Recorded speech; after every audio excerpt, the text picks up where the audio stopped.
VBB itu mulai dari 1960 akhir sampai 1967 ternyata. Halo, ketemu lagi dengan gue Eman Vigano. Kali ini gue mau nge-review Vespa VBB yang kemarin gue beli dari Jogja. Sebelumnya sih gue udah sempet buka karung ya. Kalau bahasa YouTube-nya tuh unboxing ya. Cuman karena itu bukan di box kan, itu di karung ya.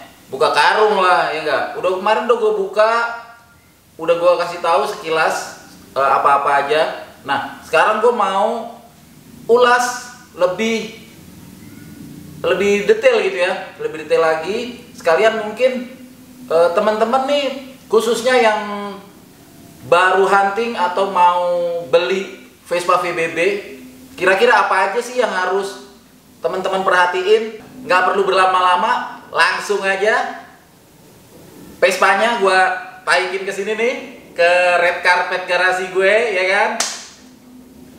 Langsung aja ya.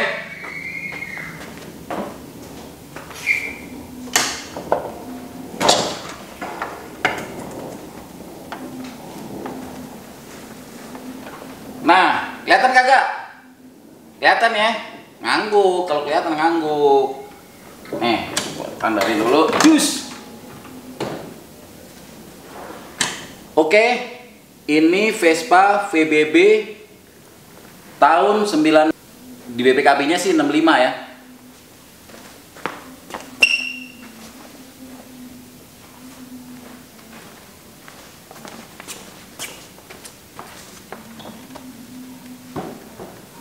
Nah, di surat-suratnya ini Vespa VBB tahun 1965.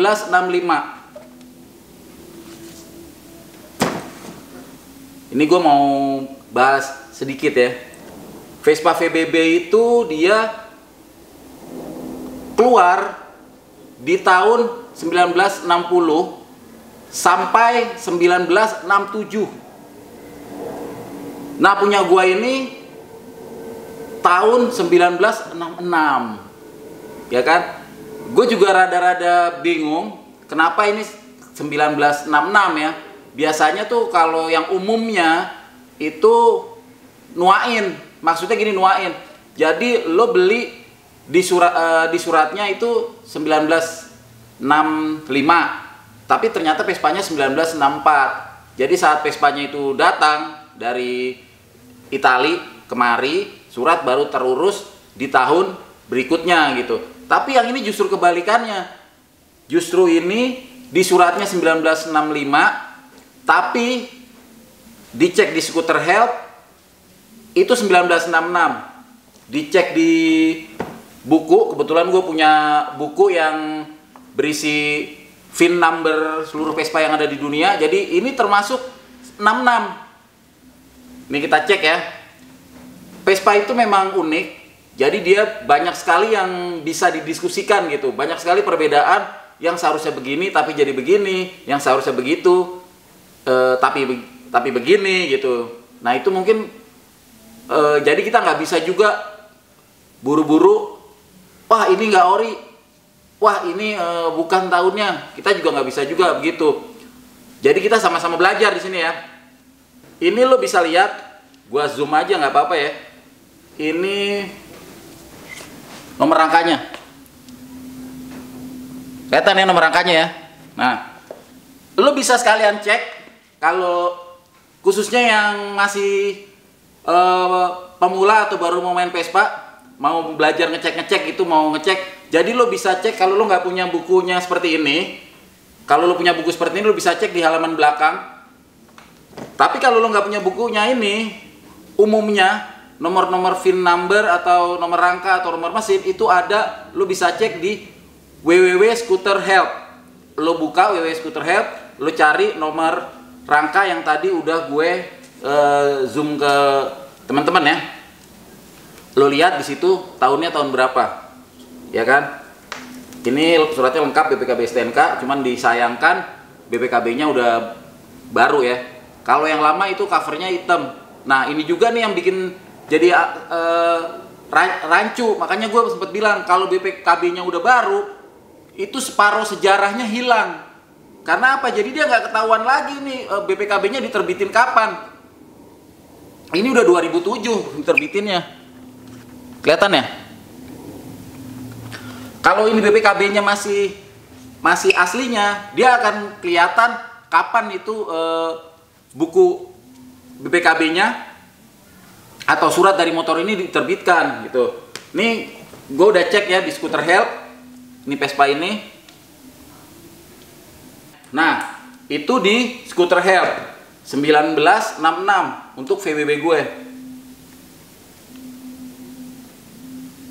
Nah, di sini juga 1966 di buku ini. Di buku ini nih. Nih. Oh.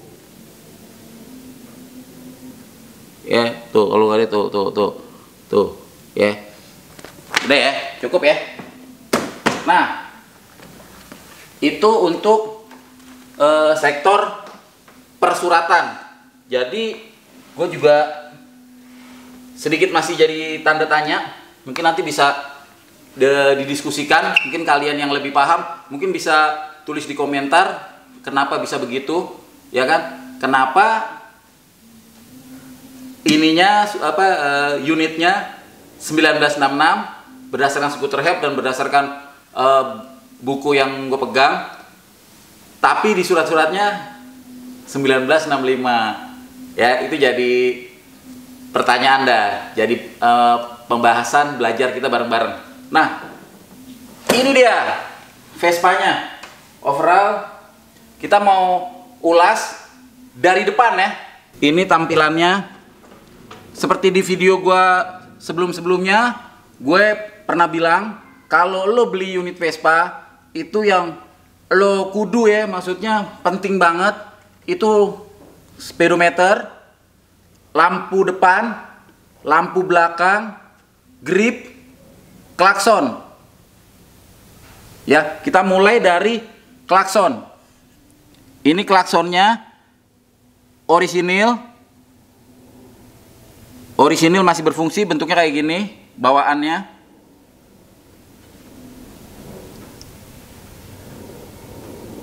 Oke ya. Nah, ini headbatch-nya atau bilangnya peneng ya. Penengnya ini nggak orisinil, enggak, ini nggak orisinil. Jenggernya, ini jengger. Nah, kalau lo mau ngecek ini jenggernya asli apa enggak, lo rogoh bagian dalamnya ya, lo rogoh. Ini dia, kalau dia masih orisinil, dia pakai klip. Dia nggak pakai baut, nggak pakai drat gitu ya. Jadi dia pakai klip. Jadi dia ditempel, ada klipnya di atas sama di bawah di sini nih. Klipnya ada 2. Itu dipakai klip. Itu kalau yang orisinil gitu. Terus spakbornya. Ini spakbornya. Kalau untuk VBB ada beginian nih, ada listnya dikit. Ya, ada listnya dikit. Ini kalau untuk VBB. Ya. Terus ini missing gua di sini nih. Tutup porek. Tutup poreknya nggak dapet. Gua nggak dapet tutup porek. Porok nih lo bisa lihat nih bautnya yang satu masih pakai baut min, baut orinya, yang satu udah ganti pakai baut biasa. Shock breaker udah gantian. Oke, headlamp. Nah, ini nih gue sempet waktu dapet ini gue sempet bertanya nih, loh kok ini bukannya Siem ya? Ini gue dapetnya dia Aprilia. Dapetnya Aprilia, tuh ada tulisannya Aprilia.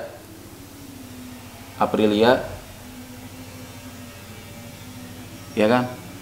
Gue sempat bertanya-tanya nih awalnya, loh kok 1965 ininya headlampnya Aprilia. Aprilia itu kan seharusnya buat 66, buat Super 66 tuh, pokoknya buat 66 deh headlamp gini.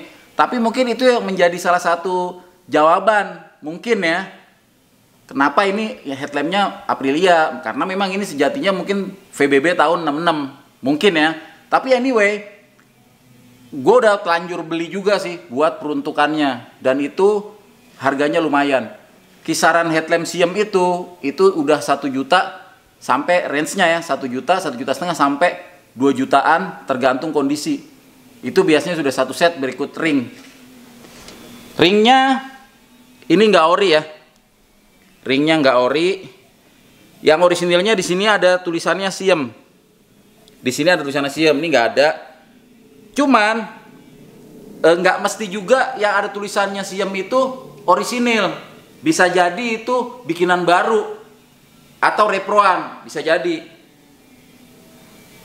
Nah, ini dari sini dulu, ini level handle. Level handle atau tuas kupling. Tuas kuplingnya ini lokal lama. Lokal lama. Yang ori yang kayak gimana, Bang? Yang ori itu bawaan motor ini di sini ada belahnya nih. Di sini ada belah. Yang orisinil di sini ada belahnya. Ada belahnya yang orisinil. Cuman ini memang lokal lama. Gripnya punya super. Punya super atau sprint nih. Mungkin yang aslinya udah sobek-sobek, jadi diganti, dapatnya kayak gini. Oke, berlanjut ke sini. Oh ya, ini untuk ke sini dulu. Ini untuk grip harganya yang orisinil, yang faceless bawaan VBB, harganya juga cukup lumayan ya. Jadi kalau lo mau beli VBB, ini juga lo cek. Salah satu yang lo cek keorisinilannya. Nah, lanjut ke speedo nih. Speedometer ini sih orisinil, cuman ini udah buluk. Udah buluk banget lah. Gantilah, harus gantilah, nggak masuk. Nah, ini spion juga bukan bawaannya. Spion bukan bawaannya. Ini kita copot ntar. Kita copot. Terus ke bawah. Ke bawah ini juga penting ya. Ini kunci setang. Ini kunci setang, cuman ini nggak ori. Taunya ori atau enggak gimana, Bang? Nah, ini lo lihat nih ya. Ini lo lihat detailnya. Gua akan ambil yang orisinil. Nah, ini yang contoh yang orisinil. Ini yang orisinil. Nanti gua akan kupas tersendiri, bahas tersendiri mengenai perkuncian ya. Ini sementara skip dulu. Yang pasti ini nggak orisinil. Ini Nisa. Nisa itu kayaknya sih ini ya, apa namanya, India ya, India. Tapi berdasarkan pengalaman, justru ini yang paling bagus ya, kuat. Buat ngunci setang ini yang paling bagus ketimbang orisinilnya. Karena orisinil mungkin udah tuasnya ya. Tuasnya itu yang ininya nih mungkin udah melehoy ya, karena teriring waktu. Jadi mungkin udah melehoy, udah nggak kuat. Jadi kalau yang Nisa ini dia masih kencang banget, masih bagus. Nih, tuh ada tulisannya tuh. Ya, ini masih kencang banget kalau yang ini. Cuman ini nggak ori ya. Maksudnya kalau lo main detailing, lo sih harus ganti kalau lo main detailing. Nah, ini kunci kamar ya. Ini bukan bawaannya, ini kunci kamar. Ini bukan bawaannya, ini ke bawah. Ke bawah dari Jogja. Ini running in-nya juga nggak gini. Ini tempelan. Ya, ini running in-nya tempelan. Nah, ini ban serep. Ban serepnya kita buka ya. Kita buka ban serepnya. Kita perlu buka buat kita lihat tatakan. Sebenarnya sih gue dari samping gue udah bisa ngeliat. Dari samping sini, coba. Nih tatakan ban serepnya sih lumayan ya. Tapi kita buka aja kalau mau tunjukin ke kalian. Ini sejak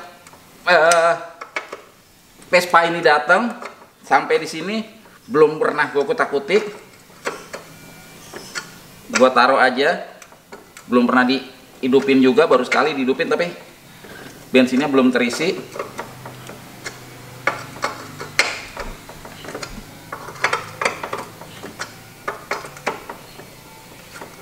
Nah ini kita buka, agak keras, memang jarang dipakai, bener-bener serep ini. Kita copotin. Nah ringnya jangan sampai maur. Nah nih dia tatakan ban serepnya. Di zoom, sorot yang jelas.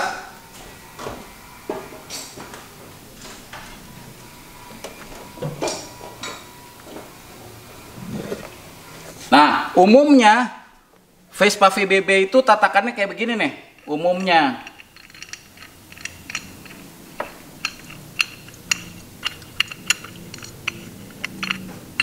kayak gini nih, umumnya kayak begini. Nanti akan kita ulas video tersendiri gimana ngeceknya yang ori sama yang repro, karena banyak banget juga reproannya. Sementara kita taruh dulu pembahasannya. Nah, ini tatakannya kaleng bahannya, bukannya babet. Bahannya kaleng, bukan babet kayak gini. Kaleng. Nah, ini kuku macannya masih ori. Ya kan? Listnya juga ori, cuman udah penyok. Ini kemarin pas di ekspedisi motor ini rubuh. Ya kan? Motor ini rubuh, jatuh,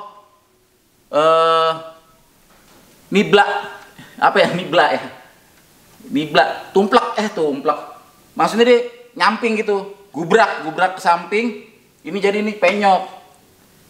Gue udah kasih tahu sih ke yang jual tadinya mau komplain ke pihak ekspedisi, cuman gue bilang nggak usah lah ya, kasihan juga gitu, ntar cuman gara-gara hal sepele pihak ekspedisinya yang nganterin kenapa-napa ya nggak, atau dipecat gara-gara kayak gitu kan kasihan ya. Jadi ya nggak apa-apa, udah gua relain aja. Ini mah penyok-penyok dikit nggak apa-apa, anggap aja bagian dari sejarahnya ya nggak, sejarah pengiriman. Ini emang begini tuasnya. Kalau sudah tahun VBB tahun muda memang udah panjang. Kalau yang tahun tua dia agak lebih pendek tuasnya. Tuasnya ini udah mulai panjang ya, sama udah kayak mulai super. Kalau yang lebih tua lagi dia akan pendek. Yang lebih tua lagi jengkol. Oke. Nah, ini cuk. Ini cuknya, ini putaran bensinnya masih berfungsi normal. Masih berfungsi. Ini joknya. Joknya udah bibir tebel kayaknya. Coba kita lihat. Jadi yang maksud bibir tebel itu bagian sini nih. Bagian sini nih. Ini gimana bukanya? Ini bagian sini nih, teman-teman. Coba nih kita lihat. Ini bibir tipis nih kayaknya nih. Oh, ini tipis. Bagian sininya nih. Bagian sininya. Kalau teman-teman beli Vespa VBB, ini dirogoh, ya kan, dirogoh ininya nih. Nih, sininya nih. Nah, bibir sininya nih, itu dia sebenarnya sih bukannya tipis bibir. Bibir tipis bukannya begini, bukan. Bibir tipis bukan. Bibir tebal begini gitu, bukan. Ini bibir tipis berarti dia ininya platnya tipis. Kalau yang super, kalau yang jok super mana ada contohnya kali ya? Yang jok super itu dia lebar. Ininya dia lebar. Bibirnya lebar ke bawah gitu. Itu yang namanya bibir tipis, bibir tebal. Nah, ini di sini nih harusnya ada 2,5 mixture nih. Ini yang kelihatan banget ada bekasnya. Ini bekasnya hilang nih. Bekas copot nih bekasnya di sini. Di sini ada stiker nih 2% mixture gitu. Bukan 2,5, 2% mixture buat ganti olinya. Nah, ini putarannya hilang.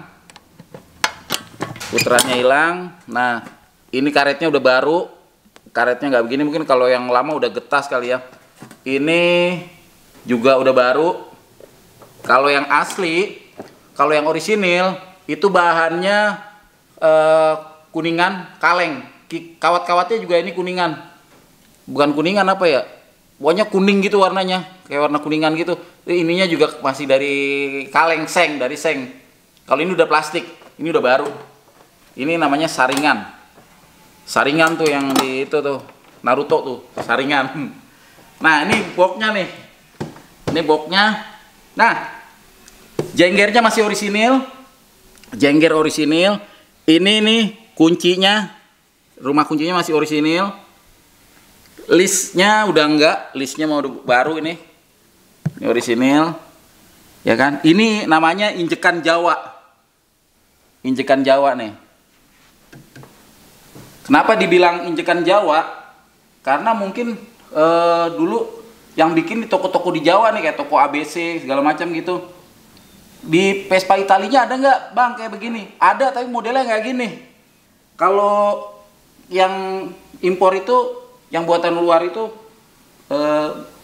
nggak, bukan injakan Jawa dia, apa namanya, Pitoti apa Titoti gitu ya, Pitoti roti ya, pokoknya kayak begitu. Itu luar, buatan luar gitu. Buat yang punya cewek ini penting nih, ya nggak? Biar kakinya nggak ngambang kalau boncengan. Kalau lo punya motor, lo harus pasang ini nih, pasangin injekan Jawa atau step buat cewek. Jadi cewek lo kalau duduk nih nggak nyengkreng begini kan nih, tuh kakinya kan ngambang, kasihan kan. Kalau ini kan kakinya bisa gini tuh, kakinya bisa mencengkreng sini. Atau kalau duduknya mau nyamping bisa begini kan, nih tuh bisa begini dah duduknya, gini kan, sambil minggangin pinggang lo deh, ya kan, tuh mencengkreng di sini tuh, ya kan, gini kan. Kalau duduknya, kalau dia pakai androk nih, kalau dia pakai androk, ya kan, duduknya begini dia tuh. Kalau dia pakai rok, masa dia naik ke sini? Kan kagak bisa. Jadi ini penting banget ya buat yang pecinta Vespa dan pecinta wanita. Lo harus pasangin nih injekan Jawa. Lanjut ke jok belakang. Jok VBB itu atau VNB dia kagak ada giniannya nih belakangnya. Ini gue buka ya. Ini cuma kaitan doang nih.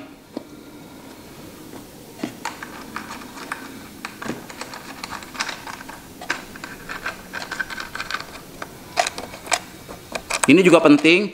Memang sih agak ribet juga ya kalau dicek ya. Cuman kalau nggak dicek, kalau lo dapat tatakan jok V-nya yang lokal atau yang repro, lo bakal keluar duit lagi.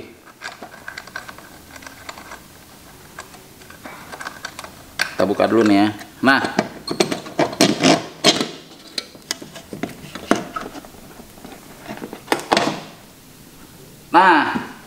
ini tatakan jok V. Gue bilangnya tatakan jok V ya, karena bentuknya V.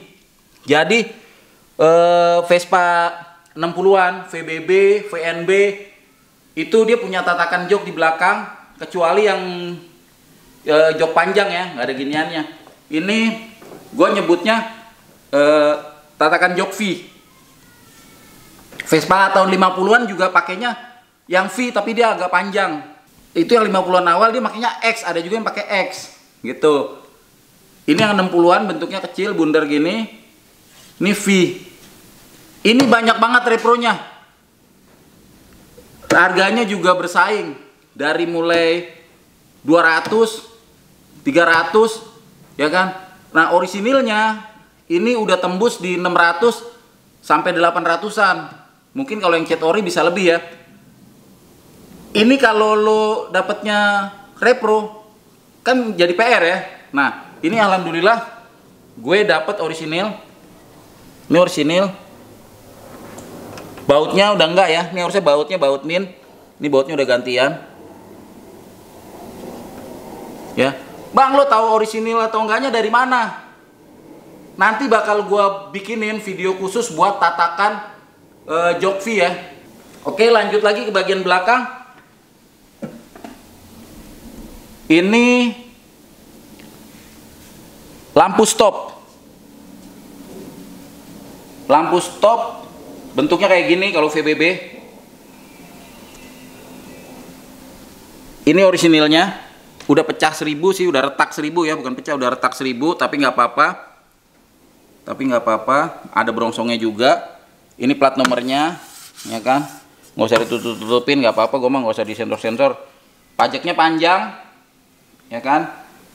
Karat Rusty, ini logonya nggak ada, ini pinggangnya udah kena. Ini nih pinggang nih, ini gue kalau daerah sini bilangnya pinggang, pinggul nih, pinggulnya udah kena. Ini kemungkinan kehajar shock breaker. Jadi buat temen-temen kalau yang shock breaker Vespanya udah mokat, udah is dead, lu buru-buru ganti. Karena saat nggak diganti, itu kan shock breaker keras ya, hantem ayunan itu. Nah dia menonjok-nonjok, kencang bolak-balik, naik turun ke hentak-hentak, akhirnya jadi jebol. Di dalamnya pertama jebol plat 1, jebol yang buat nahan bantalannya, terus naik akhirnya meninju ini nih pinggulnya, akhirnya jadi kayak gini nih pinggulnya. Ini gue taruh dulu bautnya biar nggak hilang, kalau hilang repot. Nah kita buka ke sektor mesin. Ini listnya juga nggak ori.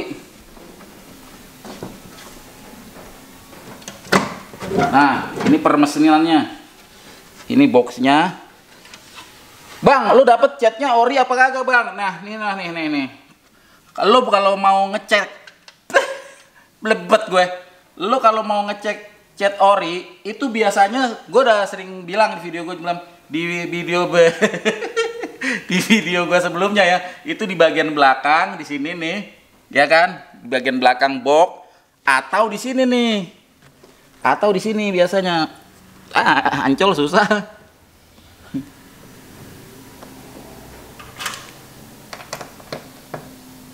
Nah, kekunci cuy. Nah, atau di sini biasanya. Nih, di bagian sini biasanya suka masih kesisa warna ori. Biasanya gitu nih. Ya kan? Oke ya.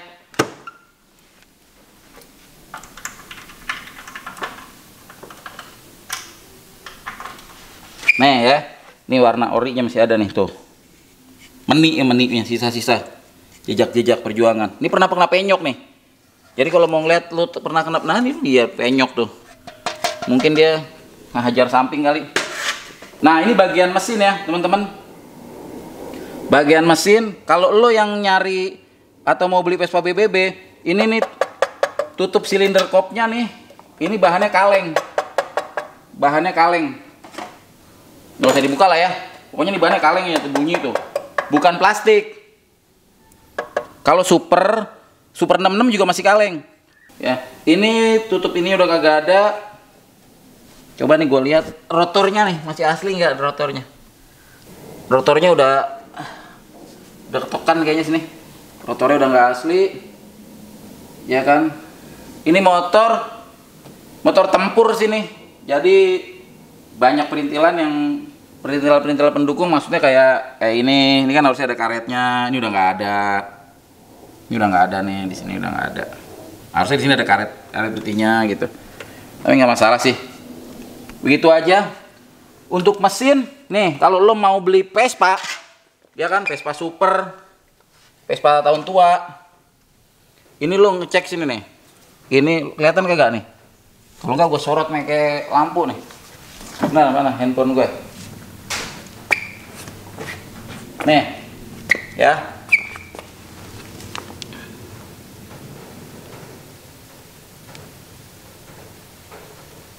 Nah, kalau lo mau beli Vespa, lo lihat ini nih. Ini nomor rengkes kiri sama nomor rengkes kanan. Tuh. Nomor rengkes kiri sama kanan ini harus sama. Ini harus sama. Bertanda dia belum dirubah. Kalau salah satunya udah diganti, udah beda nomor, berarti salah satunya udah diganti. Gitu. Ini harus sama. Parah. Untuk mesinnya agak meleler ya. Nah nomor mesin di mari nih. Nomor mesinnya di mari. Mana? Hitam cemong. Noh, kelihatan kagak? Aduh. Kelihatan nggak nih? Nih. Nih nomor mesinnya di sini nih. Kelihatan nggak? Nah, tuh. Di zoom dah. Ketutupan kabel ya nih. No. Udah gue sorot noh. Nah, di sini nih. Nah, betul. Agak ngenceng dikit, ngenceng. Nah. Kalingan itu tuh, bayangan. Nah, tuh dia tuh. Nih di sini ya. Nomor mesinnya di sini nih nomor mesinnya. Oke ya, udah ya. Dan itu kodenya VBB. Tulisannya VBB. Jadi kalau lo beli Vespa tahun 60-an, itunya VBC. Itunya VBC berarti lo mesinnya bukan. Gitu. Terus lo mesti lihat juga alur ketrikannya. Itu ketrikan baru apa ketrikan bawaan? Soalnya ada yang bikinan ketrikannya. Nah, nomor rangkanya di mana, Bang? Nomor rangkanya di mari nih. Gue sorot lagi ya. Nah, ini dia nih. Ini nomor rangkanya nih, masih tegas bener ini nih, cakep bener dah. Tuh, ya kelihatan ya. Nomor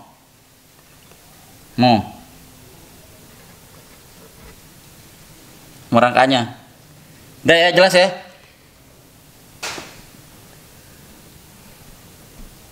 Oke, udahlah. Udah jelas. Nah, buat teman-teman suka ada yang tanya, "Bang, kalau nomor rangkanya udah pudar, hilang satu angka atau udah nggak ada, gimana, Bang?"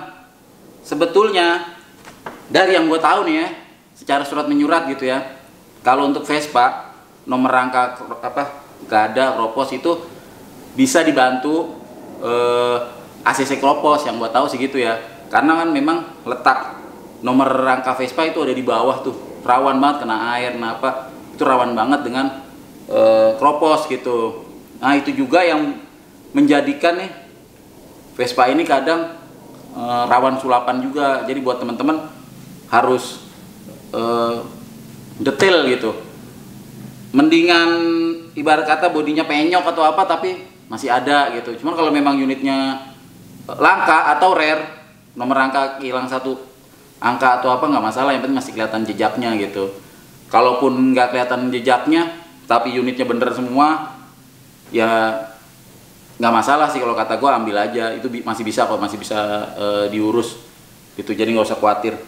Nah, beginilah teman-teman tampilan dari Vespa VBB 65 yang gua beli dari Jogja. Sebelum lo tanya berapa, gua sebutin aja ya. Gue awal ditawarin Vespa ini di angka 35. Lumayan ya. Cuman ya gue nggak ambil ya, karena gue nggak punya duit. Banyak banget itu kan 35 ya. Kalau buat beli kerupuk dapat berapa blank gitu. Gue nggak ambil. Nah, tiba-tiba selang berapa minggu gue ditawarin ini jadi 28. Akhirnya gue ambil lah Vespa ini di harga 28. Berikut ongkos kirim sama jamu-jamu lah ya, ibarat kata, atau kan apa ya, maksudnya yang bantuin buat yang nyari buat saudara di sana lah ya. Itu total pokoknya sampai sini itu 30 ini. Bang, Vespa lu kan busuk begini, Bang, kok mahal gitu. Nah, sekarang gini teman-teman, gue minum dulu. Ini haus juga ngobrol dari tadi.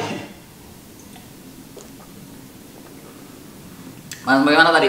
Oh gini, Bang, Vespa lu kan busuk begini, mahal bener. Jadi gini teman-teman, kejeblos atau enggaknya lo itu dalam beli unit kendaraan itu tergantung lo.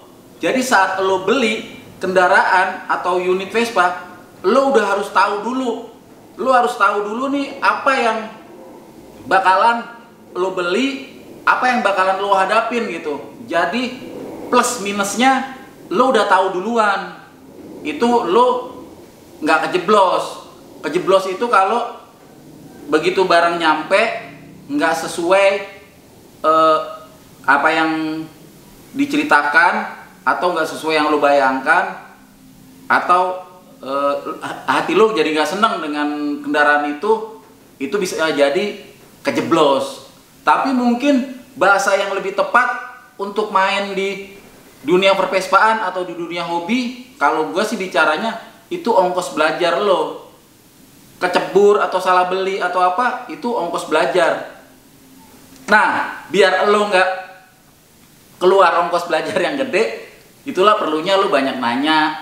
Nggak apa-apa selama yang ditanya masih mau memberikan jawaban, lo nanya aja nggak apa-apa. Yang penting lo nanya santun, asik, ya kan? Lo nanya aja gitu. Jadi lo nggak kena ongkos belajar. Jadi biar lo dapat pelajaran dari orang-orang yang belajar gitu. Gitu, jadi gitu ya. Nah, kalau ditanya, "Bang, lo yang tadi ya, jeblos nggak beli Vespa?" Gua nggak, gua seneng. Gua seneng dengan kondisi Vespa yang kayak gini. Ini gue banget. Ini cocok buat diras di garasi. Karena kalau kinclong, ya terlalu kinclong. Mungkin nanti gue punya episode Vespa kinclong ya. Sekarang ya gue episodenya ya Vespa Rasti ini. Kalau seandainya barang yang gue sebutin tadi tuh, kenapa gue perlu tekankan ke teman-teman kalau mau beli ini. Karena nih, kalau lo ya kan dapatnya pedo kayak begini nih, dapatnya sepedo yang kayak begini yang nggak full grass gitu ya, lo akan keluar duit lagi, lo akan beli nih yang kayak gini nih, set. Nah, lo akan beli lagi yang kayak gini, yang mulus ya kan, nih mari, nih, saya deketin, set. Nah, ini kan lo mesti beli kan, buat gantiin yang ini, ya enggak? Ini kan udah kisut, nah kan diganti pakai ini lebih cihuy. Gitu. Nah, ini juga tips buat kalian nih. Kalau kalian nih mainnya kayak begini nih, apa namanya, rusty look gitu ya. Rusty look, bisa-bisaan gua banget ya. Maksudnya yang looknya kayak gini, lo jangan nyari speedometer yang nos, lo jangan nyari speedometer yang masih kinclong-kimincling, lo jangan cari lampu stop yang masih kinyis-kinyis. Ya kan? Kenapa gitu? Karena kalau lo nyari perintilannya yang nggak sesuai looknya, jadi aneh. Jadi di sininya walaupun ori di sininya mulus, ya kan? Gripnya mulus, itu malah jadi nggak sesuai sama looknya gitu. Kayak ini kan nggak ada tutup itu tuh, nggak ada tutup orek. Gua akan nyari tutup orek yang justru yang agak karat-karat gitu, untuk menyesuaikan dengan sebody. Jadi kalau kalian mau modifikasi, menyambung dari video gua sebelumnya, kan ada good looking, back to original, ya kan, dengan perintilan-perintilan original, catnya mulus, perintilannya nos, pantes, gitu kan. Justru kalau yang catnya mulus, perintilannya kayak begini, jadi nggak matching, karena kan nggak ngebandingin sama catnya udah mulus, pedonya bulukan. Jadi berestorasilah yang sesuai dengan tipe atau jenis restorasi yang kalian inginkan gitu. Jadi nggak benang merahnya dapat jadi gitu. Oke teman-teman, dari gua itu aja soal pervespaan VBB. VBB itu mulai dari 1960 akhir sampai 1967 ternyata gitu. Kalau ada yang pengen ditanyain, teman-teman tulis saja komentar. Kalau ada yang mau ngasih tanggapan atau apa, tulis juga di komentar. Gue cuman sharing, gue cuman berbagi apa yang gue tahu, nggak pengen jadi lebih tahu, nggak pengen jadi juri buat siapapun. Gue cuman sharing aja, berbagi. Kalau ada yang kurang berkenan, gue mohon maaf, mohon dimaafin, ya enggak? Kalau kalian suka, jangan lupa tombol jempolnya diklik. Yang belum subscribe, buruan di subscribe. Tombol loncengnya jangan lupa dijegugin aja. Sampai jumpa lagi dengan gue Eman Vigano di Rasti Garasi 27.